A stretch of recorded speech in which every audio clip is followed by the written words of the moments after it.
Hi everyone, one thing I want to do more of this year is share my books with you that I'm reading. I love hearing what other people are reading. I love hearing about the latest releases and whether they're worth the hype, whether they're worth ordering. And I am a self-confessed self-development junkie. So to kick off these book club type videos, I wanted to share an edited life with you and what I thought of it, because I completely devoured this in about a week, and I know that's not a big deal for a lot of people, but for me it is, because I don't read a lot. I am trying to make a conscious effort to read more, to read a little bit every morning this year. It's simple steps to streamlining your life at work and at home. So it's like the UK version of Marie Kondo with a twist, and I'm going to get onto that because I think everyone will get something out of this book, whether you're like me and you love organisation and you actually think that making lists and clearing out your wardrobe is a hobby of yours, or on the flip side, if you're someone who completely hates that kind of thing, finds it really extreme, hates having to organise, hates having to clean or tidy, or doesn't want to have to be minimalistic and streamline their life and all this stuff, I think everyone will get something out of this book, because her approach is way more relaxed and way more approachable and accessible, in my opinion. I do want to say as well, Anna has been on my podcast. So not only is the book out and I love it, but I also got to chat with her on my podcast recently to celebrate the book coming out. So if you haven't read this yet, or you are in the midst of reading it, or you just love Anna like I do, her content is fantastic. We go into more on the themes in the book in that podcast interview. So if you want to search Put Yourself First podcast in your favourite podcast app, that will pop up, and it's one of the most recent episodes. But back to the book. I love that the book covers everything, and Anna mentioned that in her podcast interview. She said there wasn't a book out there about every single aspect of your life. Your Marie Kondo books, which are very much about organising your home, you've got loads of books about capsule wardrobes, but you've not got a book that covers everything. So from your kitchen cupboards to your budgeting, to your Instagram feed, to your wardrobe, to organising your to-do list at work, it really does cover everything.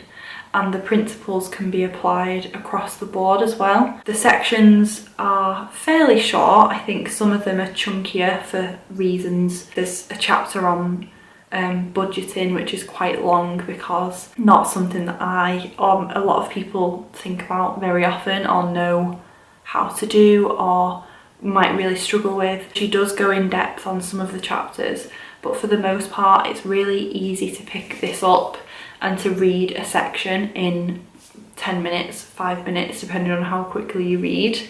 And I really loved that about it, because I, for one, if I get a book like this, I want to read the whole thing, which I have done.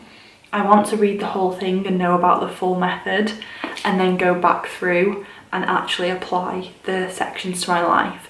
So I've not actually used the editing tips yet, but I am going to be doing tomorrow. I'm going to go through my wardrobe, so I will walk you through that, I think, because that's going to be interesting. There's definitely some stuff in there that needs to go to charity, and Anna has a great method that she has coined called the full method. So I won't go into that because it's in her book. It's an easy, quick method of figuring out whether you're using something, whether something is something you love, whether you actually need it in your life, and whether you need to give it to charity or keep it or throw it away. So the method works for everything, whether it's clearing out your kitchen cupboards or clearing your mantelpiece if you have loads of trinkets and ornaments and things like that, or whether it's your wardrobe. I also really like that Anna covers mental headspace, which is just as important as physical space, because it's all well and good having a lovely, tidy, clean, organised home, But if you're struggling to get any work done because you can't manage a to-do list at work, you put in 10 million items on your to-do list, or your inbox is just a complete stress,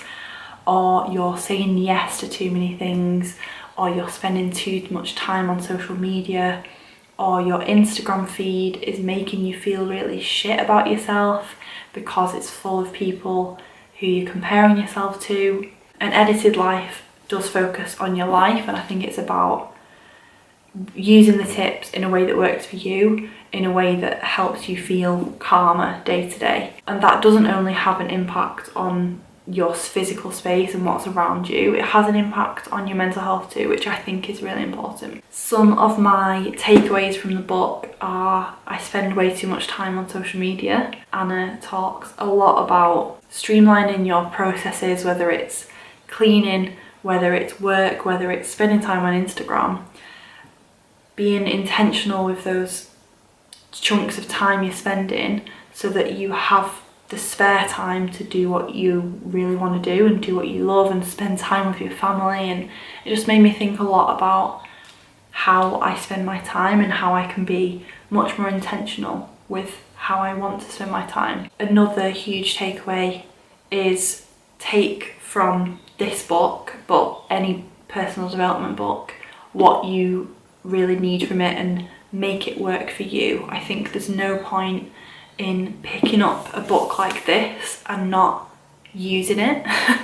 So if you're someone who has all of the books, maybe you've tried Marie Kondo, maybe you've tried different methods, minimalism and all these other things, and you feel like there was a lot of pressure there, or expectation, or perfectionism maybe, I think use this book if you're going to buy it, and I think you should, and actually make the tips work for you in a simple, easy to grasp way. You know, whether it's an hour at the weekend to tackle your kitchen drawers, or just 1 or 2 areas of your home, 1 or 2 areas in your work, 1 or 2 areas in your life, whether it's your fitness routine, whether it's your budget, and just take the bits from the book that you know you need to change the most and actually apply them. And Anna really reiterates that in our podcast chat, so that's one of the main reasons I wanted to mention this, because that is her intention for this book too. It's not preachy, it's not prescriptive, and I really like that. It's just full of simple, practical tips. It was a fun read. Anna's writing style, if you read her blog already, you'll know her writing style is fun. It's like chatting with a friend. If in the past you found organisation books a bit boring or a bit prescriptive, then I think you will love this. So I'll leave the link to the book below. I will also leave the details about the podcast if you want to go find that. At the end of these videos, I'm going to share the book that I'm reading next. So the next book I'm reading, which I'm already about a quarter of the way through, is Sober Curious by Ruby Warrington. So stay tuned in a month or so for that one, and let me know what you think of these videos. Would love to know. If you're new, please subscribe, and I'll see you soon. Bye.